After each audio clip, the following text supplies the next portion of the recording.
고소는 자유롭게 할 수가 있습니다. 그러니까 고소가 가능할까라는 질문 자체는 성립할 수가 없고요. 사실 의미가 없는 질문들입니다.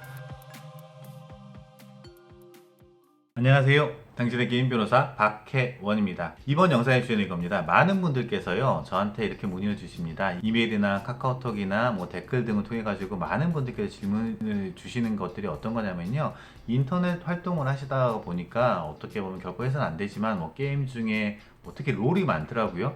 게임 중에 패드립이나 욕을 많이 했다라든지, 아니면 댓글 중에 뭔가 비방하는 내용들이 명예훼손을 했다라든지, 아니면은 아는 지인들끼리 이런 일들이 있었는데 제가 이렇게 뒷담화 비슷한 걸 했었습니다. 어떻게 될까요?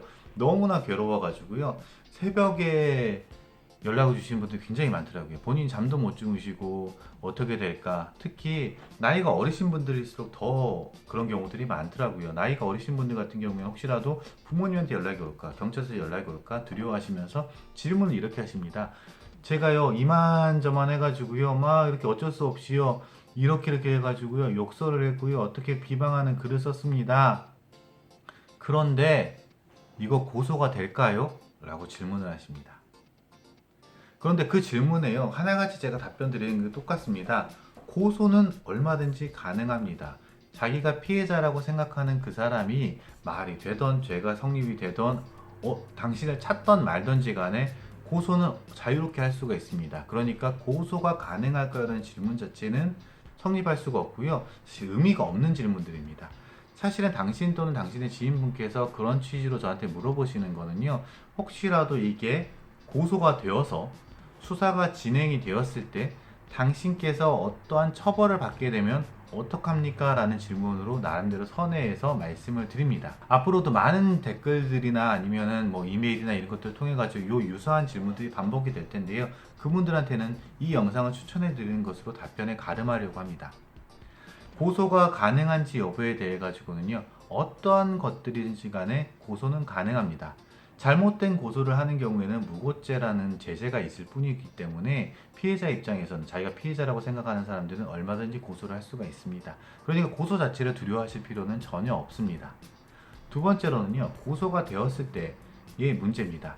이후에 수사가 진행이 됩니다. 그런데 당신 또는 당신의 지인분들이 만약에 수사 선상에 오르기까지에는요, 몇 가지 절차들이 필요합니다. 그 중에 가장 중요한 절차들이 이런 거죠.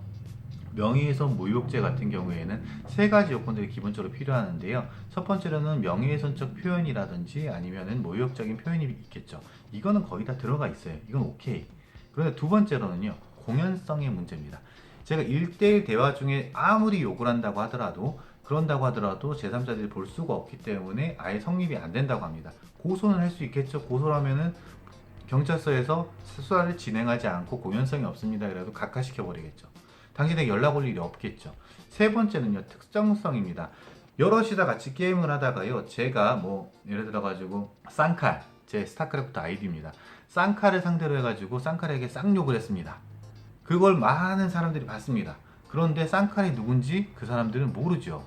제3자가 쌍칼의 인적사항을 특정할 수 있는가에 대한 가능성들이 존재하는가, 그게 특정성 요건입니다. 대부분의 경우에는 인터넷 상에서 발생하는 경우에는 특정성 요건들이 탈락되는 경우들이 많습니다. 자, 이 말씀을 드리는 거는요, 이 요건들이 갖춰지지 않는 경우들이 대부분일 수 있기 때문에 설사 고소가 가능한다고 하더라도 수사 자체가 진행되지 않는 경우들이 많습니다.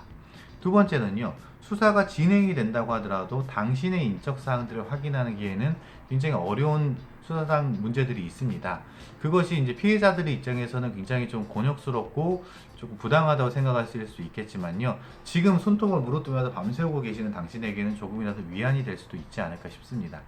그렇기 때문에 실제로 수사 상상에 올라가지고요, 당신에게 전화가 올 가능성들은 현실적으로는 높지 않다라고 생각하시면 됩니다.